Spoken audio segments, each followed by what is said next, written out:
Lho kae iki ora turu, Mas. Lah napa? Omong-omong karo leluhur. Wes kono kanton derek. Nggih. Mbak Novi Angrabahi pasugatan ingkang dipun aturaken saking panjenenganipun Boposana kagem kadang-kadang adik-adik ya dirahapi dikaya ngapa wong kuwi wis direkasani. Inggih. Dadi ora nglirwake mesake le paring pasugatan mliginipun dhumateng Pak Sono sak keluarga. Mau lho dalem pripun? Mau ingkang ngersake cinta tak terpisahkan Mbak Novi nggih. Mbak Novi nggih. Oh. Mau cinta tak terpisahkan ngene iki. Arep duet karo sinten aku ngoten ta. Ajur duwete kali sinten? Lah iki. Aja kali Mbak Plotang napa biasane ngoten. Musik tanda tanya. Nak karo Plotang wis ketuan, ya goleke sing karo biasane. Oh, biasane.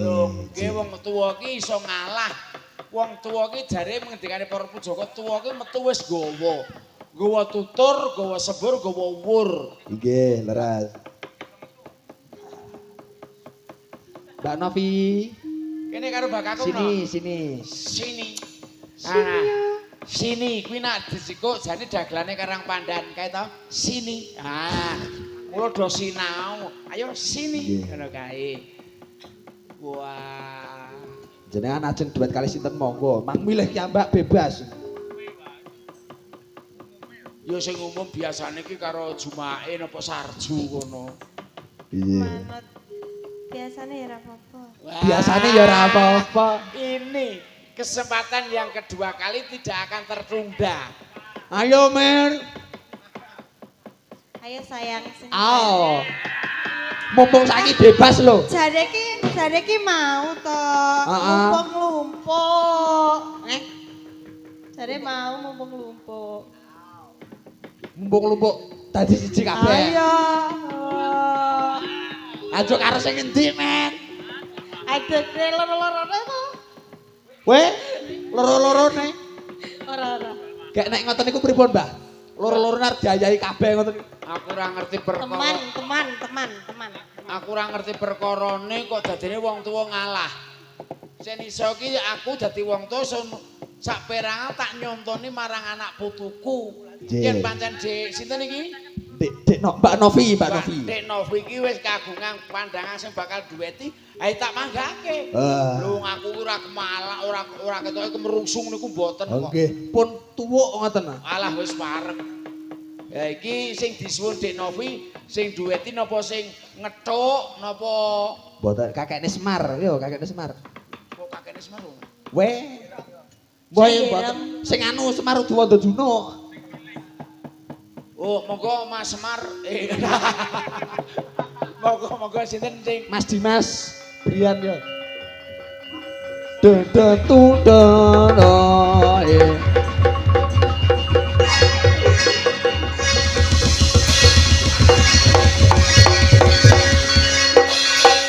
Mangsaku kok ada sia-sia. Malah rusuh. Mangsaku ada sia-sia. Wis sesepuh mangsane. ya pancen rumangsane nak wong ki ming awake dhewe ngene. Asane sinten, Dik? Toro. Dik Toro. Ya kae kok Triantoro, Dimas Brian Triantoro, mula torone ya ora apa-apa. ya ora apa-apa awake dhewe ki nrimo. Secara tidak musik nganggo mic. Wong ya dialog kok. Kene wah. Mic Wah, lah mic nang nggon jejer wadah. Mic. Musik lho, ana mic kok jejer wadah kinang iki lak ya wis cilaka to iki. Ayo sik ngagem mic. Nggih, sentile dugahke. Pripun, Mbah? Buah budulmu. Lah pripun to? Pakde napa Om napa Mas? Kakek. Oh iya, Kakek aneh. kakek aneh. Pripun kakek aneh? Ya nget. Ya iki ngene ya Dik, jujur wae. Wong iki kanca-kancamu kasene awake dhewe iki kalah raine menang nasib. Oh iya. Ya. Nak rai aku percaya ganteng kowe. Nek nasibe menang aku. Kok iso? Ayo iso wong kene sambatan aku bayaran kok. Wah. Sambatan mau Tris? Wah Ini iya. masih utang nih, bono mepeng banget ya. Lah iki keterangannya kae. Ora ya. Apa? Piye? Kayak Bola saiki tak tukoki baca cacing tenan iku malah cilaka. Entek pira jenengan? Apane? Kok le omong diseret-seret niku Mas Dimas niku. Niki ayo ku santai wae. Aku mangket mau Ora nyekeli Alek ya aku. Ora kuwi jeneng ngekepi Alek ki ngopo apa jur si Novi. Novi ki ingin Alekmu apa piye ya? Ojo ngalamun. Ya iki dikersake karo Mas Petro supaya panjenengane Mas Biantoro. Dimas Briantriantoro Semar Badranaya. Setoro. Nggih. Wah, kuwi diduetke aja ngasih pisah karo si Noviati. Mula cinta tak terpisahkan. Lah kuwi lagu Kali Taman kuwi asline. Wah, ndek punoke mau dadak disusul barang. Iki tanganku yo ngopo ngono lho. Piye piye piye piye. Nyekeli Piye ora jari jelas lho. ora jelas mau piye? Eh, Piye ora jelas mau belenana? ora ono pengulangan wisane iki. Wong ora ono jenenge daftar ulang kok ya ta. Oh, ae kono lagune Aku dicajake. aku ngelingi mau nang omah Jan Biyuh romantis e. Lho. Piye pengen? Ora. Mas Petro. Halo. Tak kira jenengan sore mau kudu eling omongku. Je. Aja gampang kena godhot Nah. jangkeng wanita. Oke. Nah. Godho paling berarti ku siji Siji. harta, Loro tahta, wanita. Waria. Kowe karo waria to jare? Loh. Biyen le ngomong harta, tahta, wanita, waria. Kuwi sing bener sing ndi to, Tris? Jenengane tek pira e? Kowe iku aja dagel. Lah pripun? Engko aku ora payu. Lah pangajab kula ya ngono. Kowe lah. Lo medun mbek aku sedaya. Ah pripun? Tak pacul ndasmu. Ojo kasar-kasar to. Nah, iki dipinangkane lagune karo Dek Novi, muga-muga sing ngersake dadi rena penggane. Amin, nggih. Ya muga-muga aku melu titip kok mau sekolah ngudi ilmu pelestari budaya. Sepiro kadewasamu tutukno bareng-bareng karo kanca-kanca. Titip karo tak kira mliginipun Pak Sono nggih. Sedulur iki yen kemajon kudu kok undurke yen kemunduran kudu kok jokke. Supaya ibaratnya mlaku mulir budi kanggo majuning anggone golek ngelmu. Mulir budi ngono lho Mas. Dadi ana budi Rungokne. mulir. Loh, kok rungokke piye to? Lah yo aku ki dipasrahi. Dadi kowe nek tak kandhani kudu manut. Lho. Nggih. Ora mboten. Kudu iso ngulir budi. Oh, ngulir Ngulir budi. budi ki dadi nek ana budi diulir ngono kae. Anu, cokro. Nggih, Nggih, pripun? cinta tak Terpisahkan. terpisahkan. Nggih. Monggo Nggih, kula Pak. pripun? Sae. Sae. Bar niki Nggih. lagune napa? Master Mister Mendem. Mendem. Sing dueti nggih si Bimantoro niku. Ngoten. Prei. Lho yo ora. Ayo ora. Umume rak yo dibagi toko. Lho nek aku ki perkara bagian wong dadi wong tuwa ki trimo ngalah penting anak putu cukup. Oh nggih. Iki tutur menika. Trimo nama iki anak putu warek wong tuwa ngeleh wis kulino. Wis kulino. Lah iki kula duwetono sisan. Ora. Kok iki meneh mbok ganti? Oh lah kowe. Lah. Lah iki dadi wong lanang ora gentleman ya iki. Ora tanggung jawab ya to. Aku saged. Aku saged pisan kok diseleke roh aku piye? Ora subodole ngeter-ngeterke biyen. Mas saiki sulit saiki kon metok ora gelem. Ora gelem kan metok. Matur nuwun cinta Nggih, kepisahan matur sampun nuwun. kasempatan. Adi wedok kula suwun lenggah giliran Master Mendem ra kena. Mister Mendem sik. Nah nggih, Master Mendem. Master mendem. Terus sapa men yo? Gandeng Bebas miles. wae. Milih mau arep njaluk ganti. Lagune. Derek. Ya, karo sapa? Karo Gimah apa apa? Kok Gimah? Sinten? Monggo-monggo. Wah. Mbak Yola. Pripun? Weh. Piye to, Pak? Kowe arep dadi mripat belekeng ya luweh. Lho kok iso? Ah wong kahanan kok ngono masuk ngono ki wae. Ora genah iki arepan iki. Arak yo, aku niru jenengan to, Pak. Piye? Ayo anu. Ayo kebutuhan. Tuhan. Ya iya. Wah, sapa iki? Iki Yola, Mbak Oh, Yola. oh Yola ya. Ya iki Riva tahu. Yolanda yo. Iki tahu karo lombok iki. Kok tahu kali Lombok? Kok saiki kesel? Ya wong sing wedok cilik sing lanang kaya kethokan drip. Loh.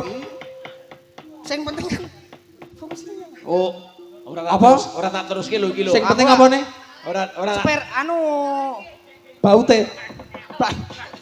Ayo iki. Alah tangan. Iki tangan ora. Pilujeng enjing ngadep. Segeng enjang. Segeng enjing. Alhamdulillah tasih netepi kewajiban nderekke Mas Cange Mas Petro Mas Gareng Mas Bagong anggenipun nglestari budaya wonten ing tlatah Semangkal campuh karo warga ing tlatah Semarang khususipun ya siji desa siji cara negara mawa tata tak kira ngerti karakter saperangan daerah nggih ya iki pripun kula nembe diaturi ora kowe iki dalange apa kok bagusi iki ngono iki karepe kula ning mboten diundang ayo wong wayangane iki apik sutris mbek kowe kok cenan aku ditulari terus lah niki pripun lagune sing dadi ming mandhekono tembang aja ngasih tumus marang generasi muda sing ngerusak citrane bangsa nggih amarga kuwi dadi larangane negara lan agama aja dadi wong mendem-mendeman nggih mboten Pak nggih eman-eman kaya ngapa generasi muda itu sebagai figur tulang belakang bangsa minum-minuman narkotika napa mleh ampun nggih aja ya wong aku ya nuwun sewu tak kira Piai Manggal dom yen aku wis SD ya tau keserempet masalah kudu ngamanke laku bocah-bocah sing kaya kuwi nah rantek tak entekne kok padha wae ta Pak ya butuh oh iya asu iya apa Pak ora apa-apa sorry yo kring ladrang yo kesene kejiret kabel to iki iki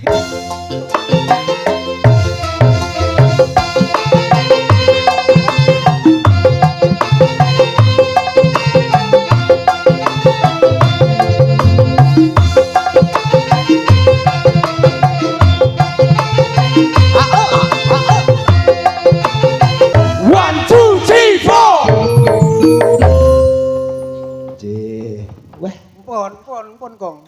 Kok tak mandhap ya. Wah kuwi semangat masih tak kunjuli saking semangat. Saking semangate. Matur nuwun. Matur nuwun nggih, Kong. Matur nuwun Mas Dimas Brian. Dimas Lestari Budayaku. Matur nuwun Mbak Yola. Mbak Yola kula suwun negah malih. Waduh penyaine monggo-monggo. Mas Dimas jan bungae tenan. Semoga kok loro lho. Ayo ngerahap dhek kok ora tampiang sembarang ciak ngono kok. Nggih. Lah iki ngeten Mas Petro. Pripun? Tasih wonten wekdal. Tesih. Lah iki cobi nyuwun prisa dumateng Bapak Ibu kang tasih wungun badhe ngersakaken tembang menapa. Lah yo ngono gentenan. Nggih, leres. Nggih. Kadang-kadang kasempatan mbok menawi piyah sepuh badhe ngersakaken tembang menapa. Non? Gubuk asmara. Oh nggih, sendika dawuh ji loro. Lah iki anak putu Sunari. Putu Sunari. Mbak Ganes, Gubuk Gubuk Asmara. Gubuk Asmara. Monggo Mbak Ganes. Tindak mriki katuran tembang. Apa tampane sampun ngantos Mbak Ganes katuran mriki.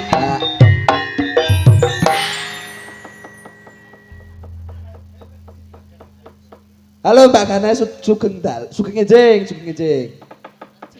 Sugeng Enjing Mas dalam.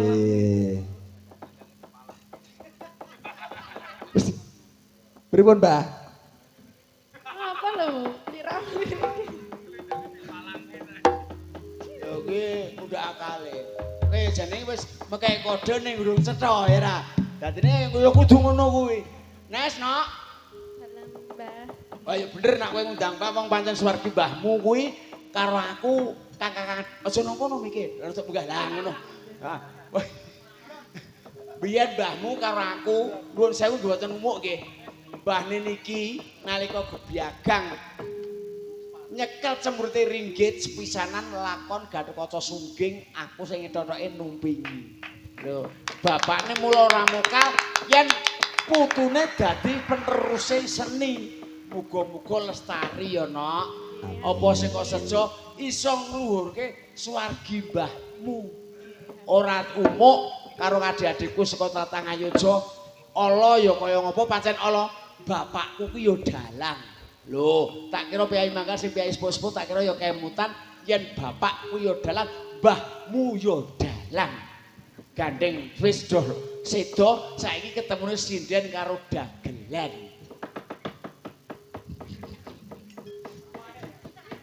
Kocok meneng Nes.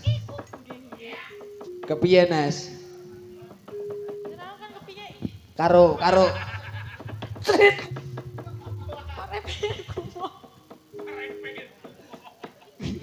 Weh ya ora sia-sia ngono kowe iki ya mbahmu Gantine simbah iki. Ya mboten, mbahku kan mung setunggal tok men sedo niku. Mboten enten gantine. Maste suliye ngono lho. Moh,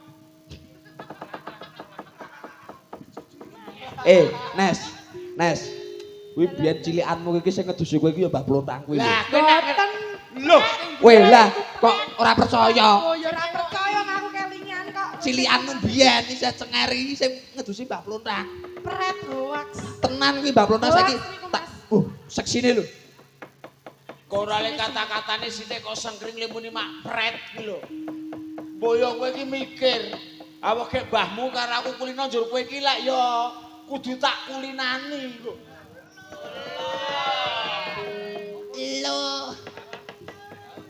Nes. Pun-pun. Ra. Sampeyan weruh to, Dik. Pun-pun nang tangane ya ra. Dikira aku ki nampik po. Tak kan ngalah. Ah, ngaleh kok nyekeli alek. Ora iso. Kele muni ngaleh kok tangane mundur iki jar aku yo. Oke, aku yo ngono. Yo, Dak. Ingkang ngersakaken Pakde-pakde ingkang tansah kersa pungon, gubuk asmara muga-muga dadi jambi saya nalika lekase Pakde sono le Kabang Kajat sedina tekan sesuk rampung kanthi kalih Sambikala. Amin Allahumma. Amin. Gubuk asmara ngaleh. Langsung urgent mawon. Oke. Rupa ketok karo aku roh raiku jijik to, Nek. Ya nggih encen tok. Kowe roh raiku jijik. Wong aku merem. Tak merem wae. Oh merem ki merenungkan Mira. Wah, lek Mbah Plontang wajahku wajah hiang ngono ki lho. Le mermi ngaten lho, Mbah. Ditutupi ngaten iki. Ayo ketap-ketip kok kelinci. Yo!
matur Ampun, ampun nunggu sik, ampun nunggu sik. Ampun nunggu sik. Kersane Mas Petruk jenengan deng kersa. Ngene. Dalem. Iki gandeng wektune ya jebul nyerebak. Nggih. Sing pungkasan. Oh ngaten. Nggih.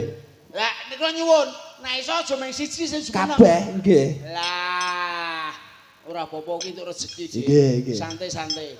Nggih, monggo kabeh pepeling. Monggo kabeh. Iki permintaan iki permintaan.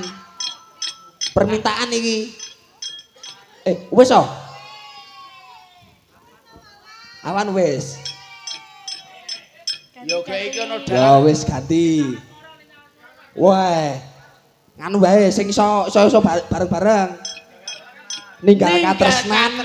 Oh, kuwi ya prayoga. Ninggal katresnan lengsere panjenengan.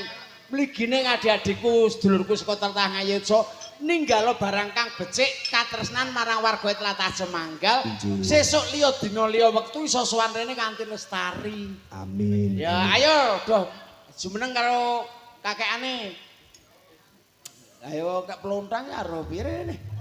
Nggih semanten ugi ngeten Mas Petruk Mas Gareng. Mbok bilih wonten keladuing uni kesandunge ucap kula dumateng panjenengan. Nggih. Kula nyadongaken tangan kekalih nyuwun lumuntur samudra pangasami. Mliginipun Pak Sono sakeluwarga anggenipun gugur kewajibanipun netepi darmaning sepuh sampun amiwa putra pengantin kekalih.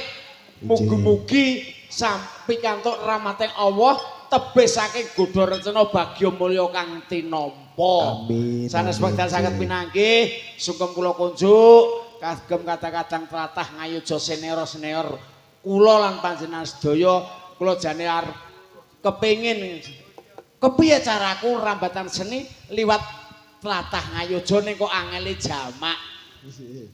Waduh, wis ngaling-alingi to nok. Kowe iki gegeden ngaling-alingi.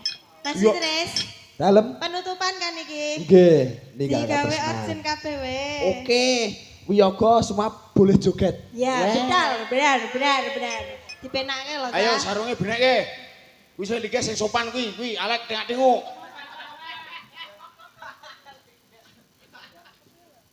Yo. Ninggal katresnan.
Matur nuwun.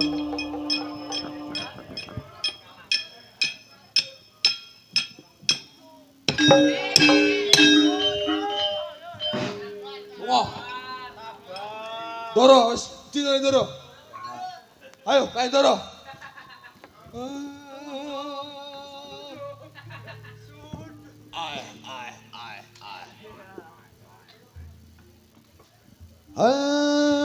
Dorone wis do ngejak sebo malah isih lalu.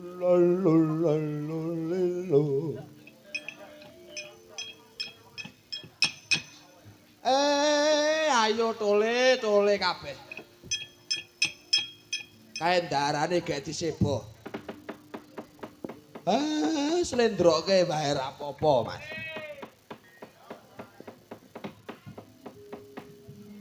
tunjung pangtraten